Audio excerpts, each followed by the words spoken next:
ঘোড়ার নেশায় সবাইকে স্বাগত জানিয়ে শুরু করছি আজকের দিনের চতুর্থ ব্লগ।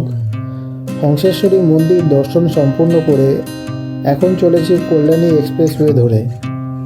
অষ্টাদশ শতাব্দীর বাংলার ভক্তি আন্দোলনের অন্যতম প্রধান ব্যক্তিত্ব সাধক কবি রামপ্রসাদ সেনের ভিটে, যেখানে তিনি মাকে কন্যারূপে জগদীশ্বরী বলে ডাকতেন। তার গাওয়া গানগুলি আজও সমান জনপ্রিয়। মন রে কৃষি কাজ জানো না, কিংবা চাইনা মাগো রাজা হতে, দিয়ে মা আমায় তবিলদারি, অথবা তীর্থযাত্রা ও আনুষ্ঠানিকতার উপরে ভক্তিকে স্থান দিয়ে লিখেছেন আর কাজ কি আমার কাশী, মায়ের পদতলে পড়ে আছে গয়া গঙ্গা বারাণসী। এসব গানগুলি এখনো পর্যন্ত মানুষের মুখে মুখে প্রচলিত।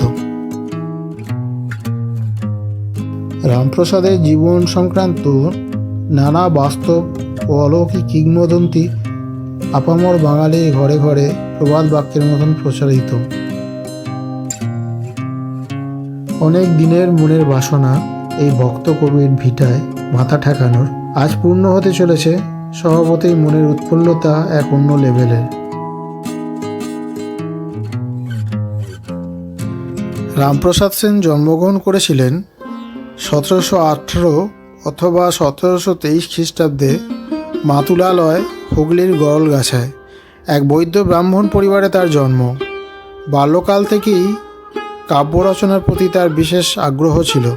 পরবর্তীকালে তিনি তন্ত্রাচার্য ও যোগী কৃষ্ণানন্দ আগমবাগীশের শিষ্যত্ব গ্রহণ করেন।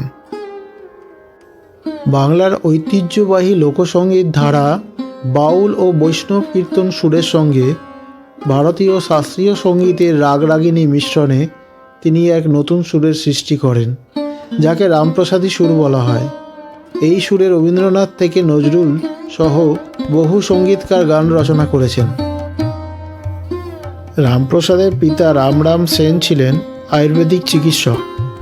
তিনি চাইতেন তার পুত্র পারিবারিক বৃত্তি গ্রহণ করুক, কিন্তু রামপ্রসাদের সেদিকে আগ্রহ ছিল না। বরং আধ্যাত্মিক জীবনযাপনেই তিনি অধিকতর সুখী ছিলেন। পিতার মৃত্যুর পর তিনি কলকাতায় দুর্গাচরণ মিত্রের কাছারিতে 30 টাকা বেতনে কেরানির কাজ শুরু করেন, কিন্তু সেখানেও তিনি হিসাবের খাতায় শ্যামাসঙ্গীত লিখতে শুরু করেন। তখন তার বিরুদ্ধে নালিশ যায় দুর্গাচরণ মিত্র মহাশয়ের কাছে। তখন তিনি তার কবি প্রতিভায় মুগ্ধ হয়ে কেরানির কাজ থেকে অব্যাহতি দেন এবং মাসিক ভাতার ব্যবস্থা করে দেন।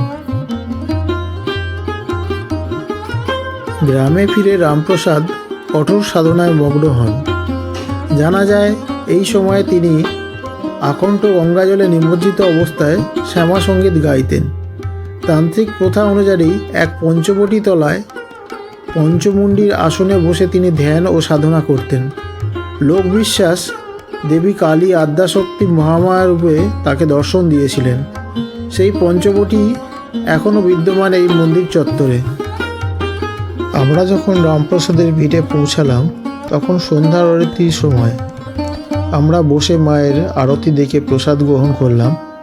এখানে যে মূর্তিটি বর্তমানে আছে সেটি কোষ্ঠী পাথরের। আসামের কোনো রাজা স্বপ্নাদেশ পেয়ে এই মূর্তিটি এখানে দেন। এখানে মা সাধকের বড় মেয়ে জগদীশ্বরী নামেই পূজিত হন। মহারাজ কৃষ্ণচন্দ্র রামপ্রসাদের গানে মুগ্ধ হয়ে তাকে সভাকবির মর্যাদা দেন এবং 100 একর জমি দান করেন, যার বেশিরভাগটাই এখন বেদখল হয়ে গেছে। এর প্রতিদানে রামপ্রসাদ তার বিদ্যাসুন্দর কাব্য কৃষ্ণচন্দ্রকে উৎসর্গ করেন। মহারাজ তাকে কবিরঞ্জন উপাধিও প্রদান করেছিলেন। এছাড়াও তিনি রচনা করেছিলেন কালী কীর্তন, কৃষ্ণ কীর্তন, শক্তিগীতি। শোনা যায় নবাব সিরাজউদ্দৌলা ও সুফি সন্তরাও রামপ্রসাদের আধ্যাত্মিক সঙ্গীতে মুগ্ধ হন। ওনাকে নিয়ে কিংবদন্তির শেষ নেই। একবার ঘরের ভাঙা বেড়া বাঁধার সময় স্বয়ং মা তার কন্যা জগদীশ্বরী রূপে এসে কবিকে বেড়া বাঁধতে সাহায্য করেছিলেন। আরও একবার শোনা যায় গঙ্গা স্নান সেরে নিত্য পুজোয় কাজে চলেছেন এমন সময় এক সুন্দরী রমণী তার কাছে গান শোনার আবদার করেন। পুজোয় দেরি হয়ে যাবে ভেবে তিনি তাকে অপেক্ষা করতে বলেন। পরে ফিরে এসে আর তার দেখা পাননি।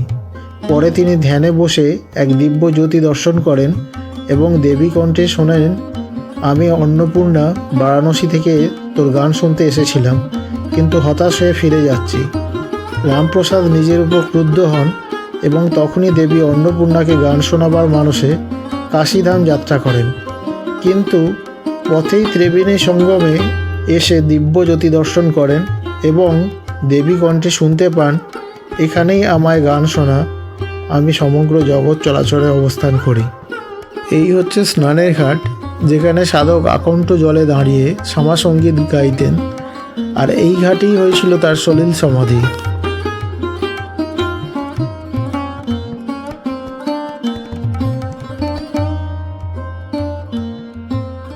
রামপ্রসাদের মৃত্যু নিয়েও রয়েছে কিংবদন্তি। রামপ্রসাদ প্রতি বছর দীপান্বিতা অমাবস্যায় কালী পূজা করতেন। 1775 সালে এরকমই কালী পুজোর বিসর্জনে তিনি স্বরচিত শ্যামাসঙ্গীত গাইতে গাইতে প্রতিমা নিয়ে নিজেও গঙ্গায় সলিল সমাধি নিয়ে নেন।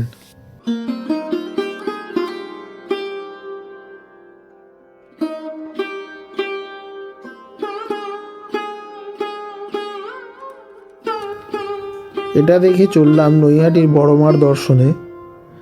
এখান থেকে দূরত্ব 7 কিলোমিটারের মতো। এখানে এসে মস্ত লম্বা লাইন দেখে ঘাবড়ে গেলাম। ভাবলাম এতক্ষণ লাইন দিয়ে দর্শন প্রায় অসম্ভব, কিন্তু পরে বুঝলাম ওটা প্রসাদ গ্রহণের লাইন। তাই কিছুটা আশ্বস্ত হয়ে মন্দিরে প্রবেশ করে মায়ের দর্শনে মন ভরে গেল। ভক্তি আর বৈভব একত্রে বিরাজ করছে এখানে, দেখে মন প্রসন্ন হয়ে গেল। এইবার ঘাট পেরিয়ে চলে যাব চুঁচুড়া, তারপর বাড়ি। ভিডিওটা এখানে শেষ করব। ভালো লাগলে চ্যানেলটা সাবস্ক্রাইব করে পাশে থাকবেন। ধন্যবাদ। শুভরাত্রি।